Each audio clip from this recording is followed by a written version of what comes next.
नमस्कार दोस्तों, स्वागत है आपका मेरे इस YouTube channel AKG exam study में। तो आज है 16 जुलाई और आज हम इस वीडियो में डिस्कस करेंगे आज के टॉप 10 करंट अफेयर्स। आज के टॉप 10 करंट अफेयर्स इस वीडियो में हम डिस्कस करेंगे। तो चलिए शुरू करते हैं। तो पहला क्वेश्चन क्या कह रहा है कि हाल ही में जारी विश्व शांति सूचकांक 2026 ग्लोबल पीस इंडेक्स में भारत को कौन सा स्थान प्राप्त हुआ।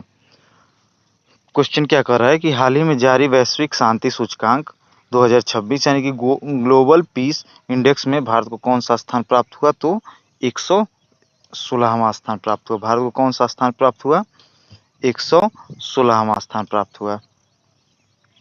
अब बढ़ते हैं अगले क्वेश्चन की तरफ। अगला क्वेश्चन क्या कर रहा है, अगला क्वेश्चन क्या कर रहा है कि सैन्य संचार को अभेद्य और पूर्णतः सुरक्षित बनाने के लिए भारतीय सेना द्वारा हाल ही में आधुनिक तकनीक को अपनाया गया, यानी कि कौन सी तकनीक है जिसे सैन्य संचार के पूर्णतः सुरक्षित बनाने के लिए भारतीय सेना ने अपनाया है।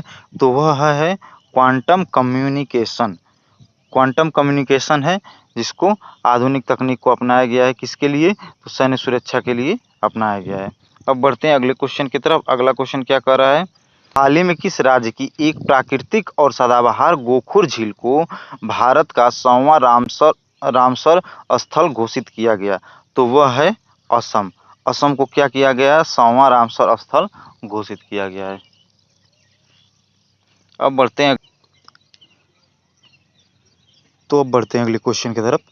अगला क्वेश्चन क्या कर रहा है कि वैज्ञानिकों ने हाल ही में परमाणु कचरे के निस्तारण के लिए यूरेनियम का उपभोग करने वाले किस अनूठे जीव की खोज की है। तो इसका ऑप्शन हो जाएगा यूरेनियम भक्षी बैक्टीरिया। ऑप्शन बी हो जाएगा यूरेनियम भक्षी बैक्टीरिया। वैज्ञानिकों ने हाल ही में परमाणु कचरे के निस्तारण के लिए क्या किया है, यूरेनियम का उपभोग करने वाले एक अनूठे जीव यानी कि यूरेनियम भक्षी बैक्टीरिया की खोज की है। अब बढ़ते हैं अगले क्वेश्चन की तरफ। अगला क्वेश्चन क्या कह रहा है, अगला क्वेश्चन ये है कि हाल ही में किस सुप्रसिद्ध मंदिर प्रशासन ने अपनी धार्मिक शब्दावलियों और पवित्र प्रतीकों के विविध संरक्षण हेतु ट्रेडमार्क प्राप्त किया है। तो वह मंदिर है श्री जगन्नाथ पुरी, जो कि उड़ीसा में है। तो अगला क्वेश्चन क्या कर रहा है, केंद्रीय बजट में भारत को वैश्विक बायोफार्मास्यूटिकल विनिर्माण का मुख्य केंद्र बनाने के लिए किस महत्वपूर्ण पहल की शुरुआत की गई। तो आपका ऑप्शन ए है बायोफार्मा शक्ति। चलिए अब बढ़ते हैं अगले क्वेश्चन की तरफ। अगला क्वेश्चन क्या कर रहा है, अगला क्वेश्चन देखते हैं, देश में यानी देश की किस पहली विधानसभा, देश की वह पहली विधानसभा कौन सी बनी है जिसने अपनी संपूर्ण विधायी कार्यवाही को सांकेतिक भाषा में भी प्रसारित करना प्रारंभ किया है। क्वेश्चन क्या कर रहा है कि देश की वह पहली विधानसभा कौन सी बनी है जिसने अपनी संपूर्ण विधायी कार्यवाही को सांकेतिक भाषा में भी प्रसारित करना प्रारंभ किया है। तो इसका ऑप्शन ये है, इसका ऑप्शन है पंजाब विधानसभा। पंजाब विधानसभा ने सांकेतिक भाषा में भी अपना जो संपूर्ण विधायी कार्यवाही है उसको प्रसारित किया है। अब बढ़ते हैं अगले क्वेश्चन की तरफ। अगला क्वेश्चन क्या कह रहा है, अगला क्वेश्चन यह है कि हाल ही में भारत और किस देश के मध्य द्विपक्षीय निवेश समझौता आधिकारिक रूप से लागू हो गया है। क्वेश्चन क्या कर रहा है कि हाल ही में भारत और किस देश के मध्य द्विपक्षीय निवेश समझौता आधिकारिक रूप से लागू हो गया है। तो वह देश है इजराइल।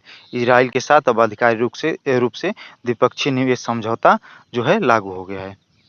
अब बढ़ते हैं अगले क्वेश्चन की तरफ। अगला क्वेश्चन क्या कह रहा है, अगला क्वेश्चन है कि अवैध और नियमित रूप से मछली पकड़ने के खिलाफ एकजुटता प्रदर्शित करने के लिए 16 देशों ने मिलकर हाल ही में किस घोषणा पत्र को अपनाया।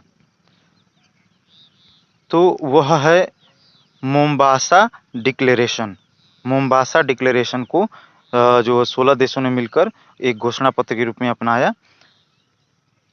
तो ये थे आज के टॉप 10 करंट अफेयर्स के क्वेश्चन जो कि हर एग्ज़ाम में, जो कि सभी एग्ज़ाम में क्या होंगे, जो कि सभी एग्ज़ाम में पूछे जाएंगे।